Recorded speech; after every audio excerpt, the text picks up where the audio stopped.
Welcome to the Gardien Group Podcast Series. The Gardien Group, providing extraordinary solutions to today's exceptional problems. Hello, wherever you may be, Todd Kolmodin with the Gardien Group, another installment of our series of podcasts. Today we're going to talk about IR and Hipot and high voltage. Again with me, as usual, is Rick Meraw. Good afternoon, Rick. Afternoon, Todd. How are you today? I'm good. I'm doing just fine. What we're going to talk about today is, like I said, Hipot, IR, or what we also know as insulation resistance, and also high voltage. So Hipot, we'll talk about first. Hipot, or high potential test, is usually defined as dielectric breakdown, or Hipot. These are common acronyms. And basically what we're doing here is we are going to apply a voltage to the power and ground planes. This is most common where it's done.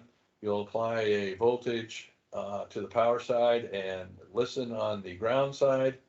And we apply a voltage over a certain amount of time, which we call the ramp time. And then we will keep it at that voltage for a certain amount of time, which they call dwell, which is the waiting time. So what we're going to do is see if there's any leakage of current between the power and ground layers. And for people that are in the electrical world, a leak between power and ground, not necessarily a full-blown short, but it can be problematic. And what we look for is that leakage, and that would cause a trip to the test saying it's a fault. So, in the industry, IPC has industry standards, and this one's been a long time for us. It's called TM650, which they call test methods. That's a rather large document. It covers a lot of different test methods, from solder float and frequency testing and all that, but it does also cover Hipot, or dielectric testing. And there's three ways that we do it. We use manual testing, we do semi-automated, and we do fully automated. So with that, I will let Rick talk about, kind of how we do it, a little bit more about how we talk about voltage, ramp, and dwell. Go ahead, Rick. Thank you, Todd. So yeah, first of all, before we do Hipot, we have to have some specification. Now, usually the specification comes on the fabrication drawing of in this case, we're talking about printed circuit board. So in there, they're going to have some dielectric measurement of some sort where they're going to actually specify a couple things. Now, the number one thing they're probably going to specify is what voltage. So the voltage can be AC, it can be DC. I've saw up to 6,000 volts DC before, and I think the biggest one for AC was 5,000. And then another thing called ramp time. So what is ramp time? Ramp time is the time that you have the probes or test fixture, depending on how you're doing it, on the pads, and this power supply turns on. So we give it some time for the power supply, let's say, to warm up, in this case, ramp up. So it's ramped up in certain voltage steps, depending on how many milliseconds you want to have your ramp at, or how many seconds you want to have your ramp at. It'll break these down in increments. If you're going with 1,000 volts and you have 10 seconds, it's going to go 100 volts every second until it gets to the 1,000 volts. And then it moves into the actual testing phase. Well, the sense probe's always sensing, even during the ramp. We've seen some parts in our operations, Todd, where we start testing, it automatically fails. That means that there's basically a dead short in there if it fails during the ramp time. But the dwell time is your power supply is at the desired voltage, which is, in this example, is 1,000 volts. 1,000 volts. And then it starts a timer. It's going to stay at 1,000 volts for your dwell time. How long do you want to measure or sense for any leakage current? So the leakage current is, in this case, is 30 seconds. So it starts counting 1 second, 2 seconds, 3 seconds, all the way down to 30 seconds. And if it doesn't find any leakage current, then the test would pass. But there again, I use the word leakage current. Now, leakage current is actually what dielectric is measuring for. So it's looking for a current source between the two copper areas of the printed circuit board, looking for any stray voltages in this case. So when you have a voltage, you have to have a current flow. So the current flow is usually very small, maybe in the range of 10 microamps, 1 microamp. Sometimes I've seen some drawings, but I think the most of them are around 10 microamps. So you're looking for a measurement of 10 microamps. So it's a current flowing from one plane to the other plane that shouldn't be there. Right. Very good. And just a quick comment there. The example here we used was at 500. And I had on there the condition B is 1,000. But you folks get the idea. It's not a problem. So when we talk about the different methodologies, I'll have Rick continue with the types of tests that we can do. Go ahead. Yeah, Todd. So if anybody's watching the video now of our podcast, it's always on YouTube or our website for the videos. And in this case, we're looking at a manual one where we have some custom designed probes where you have your feed head, which has the voltage on it, and then you have the sense head, and we basically set them down onto the desired pads, and we push completely manual, push the start button of the Hipot meter, and then it runs its full test. It'll do the ramp for the voltage, and then it does its dwell time, and if it ever finds a current, it would stop. So in this particular one, basically it's handheld. But if you're holding with your hands, you don't want to hold by your hands a 6,000 volts. So this is why we come up with this manual hold process. So there's a little A-frame things to set the probe on there, and you're out of the way. That's correct, Todd. And then we have a fixture. So we place, basically you lift the top of the fixture off, you place the PCB on there, and then you close the clamps. We have some where are built into automatic machine where the board travels in from the untested pile through some sort of conveyor system, goes onto the fixture machine closes the top fixture and the bottom fixture together with the board sandwiched in between, and then it starts the meters, and then the process runs the ramp time and does the full test. And then if it passes, it'll pick it up and put it in the pass file. If it fails, it'll pick it up and put it in the fail pile. In this particular one, we actually have an array, and we have manual switches in the array because in this particular case, they want to isolate the bad images. So if you get a failure, it's always quicker to test everything at once. So if you, in this, maybe you have a 10 up, so you're testing all 10 images at once, and if it fails, then we try to isolate it by flicking one switch off at a time or a row of switches off at a time in the sequence and see if we can isolate which one is actually bad, because this particular fixture is a manual process. It's not like automatic standard ET where it'll tell you which image is bad. The meters are that intelligent for this right now. One thing for me to interject here when you if you're watching the slide, but I can explain the switches also. A lot of times when we do Hipot testing, they use the term pairs, which means either a pair of nets or something like this, where these switches turn off and on each pair. So maybe more than one pair on an image, but how we do that is, if it fails, we turn everything off. We start turning them on until something fails. And that's how we find out, how we isolate what pair. Sometimes pairs can be ganged together, which is a little bit more intricate of a test, but that's how we get around it using the switches. And then the other option, go ahead, Rick.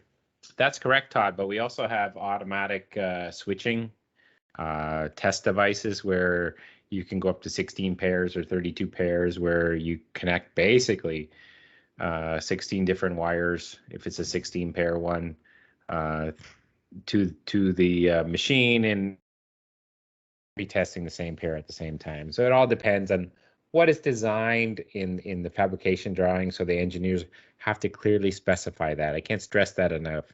I know Todd and I get several questions, but we don't understand this drawing, or we don't understand. Sometimes we got to go back to the designers and really dig deep into what exactly kind of test they're looking for. Todd, I'll let you explain this particular machine All right. here. So the third option that we can do is we can fully automate the test. And what we and others have done is we've incorporated the metering systems into flying probe equipment.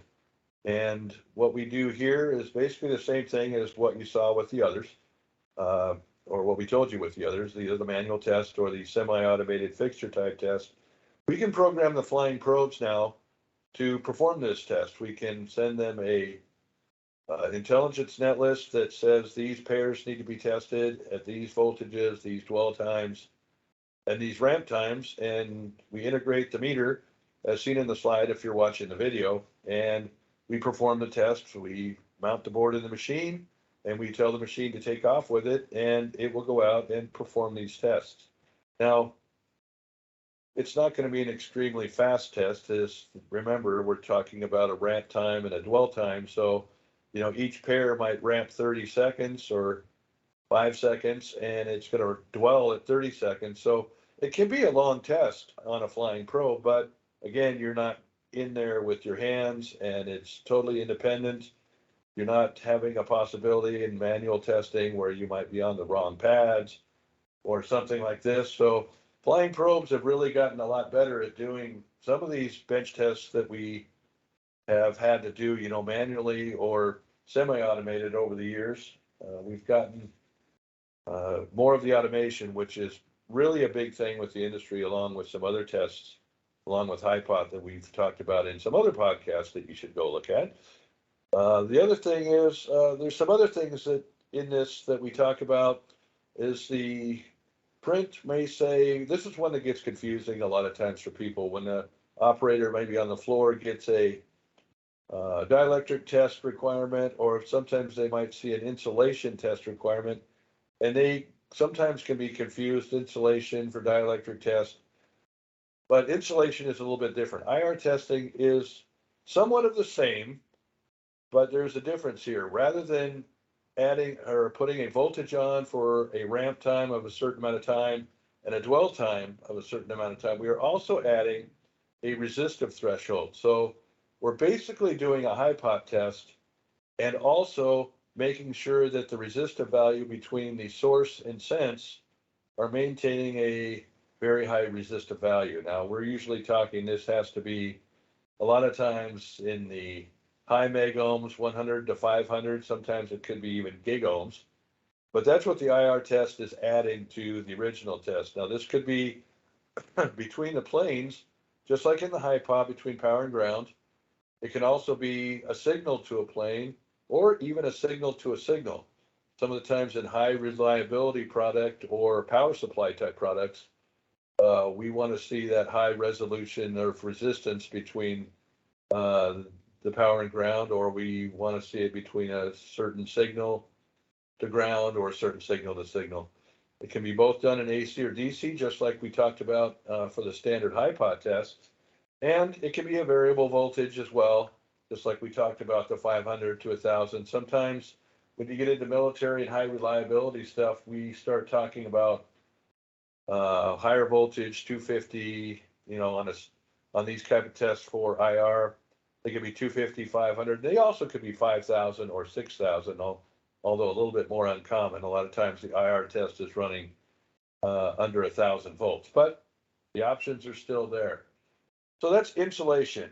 The other one we start to hear about sometimes is called reverse polarity. And Rick, you mentioned this to me the other day, and I thought that was kind of an interesting topic, so we're highlighting it here. Yeah, Todd, it's come up not often, but it comes up once in a while in our production environment where, every printed circuit board has some sort of capacitance in it. And depending on how you charge that capacitor, it could influence it in a different way.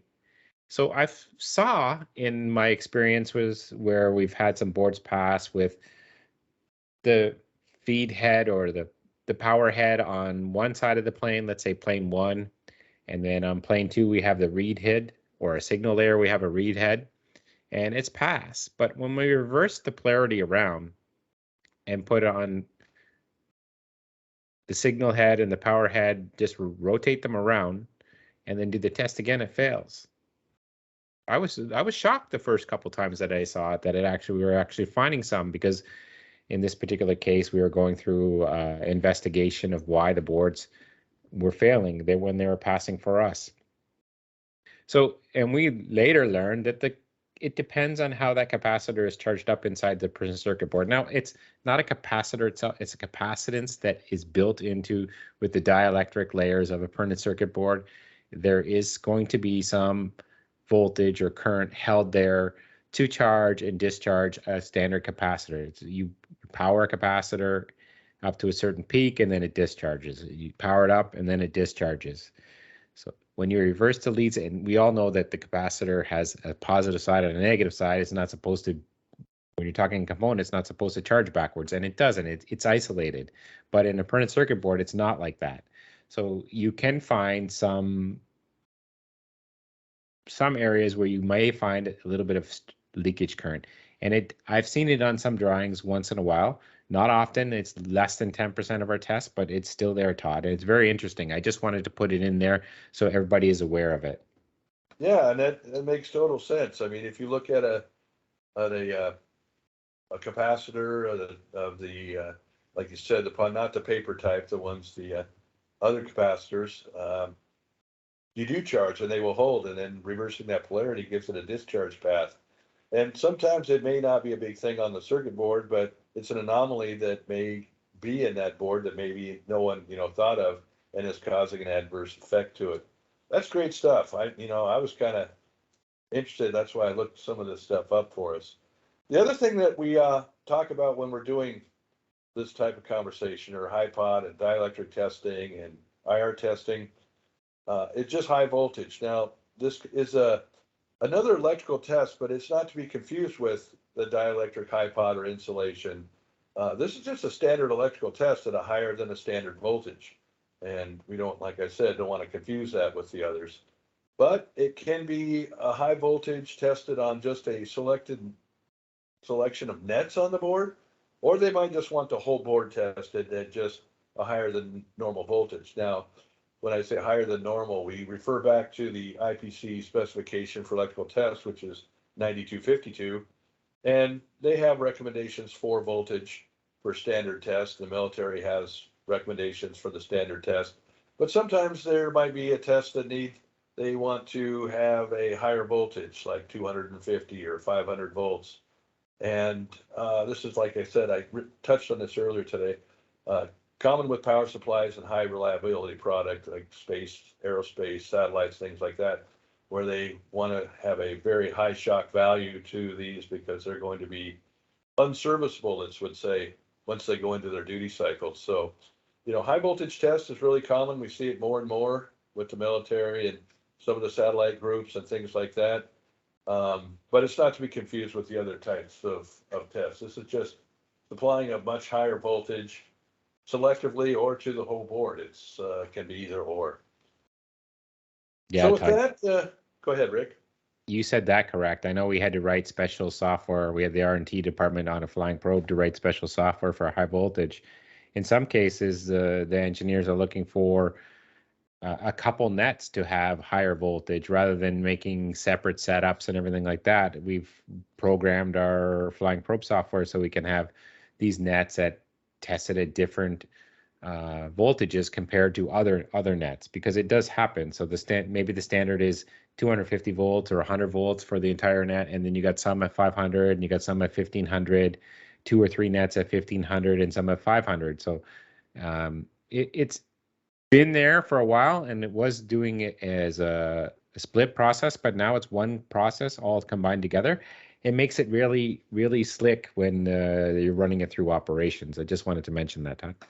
Yeah, that was great. Not all your vendors out there, if you use a service bureau or a service center out there that, does these tests, they may not all be combined, but that's one thing that Gardien can provide.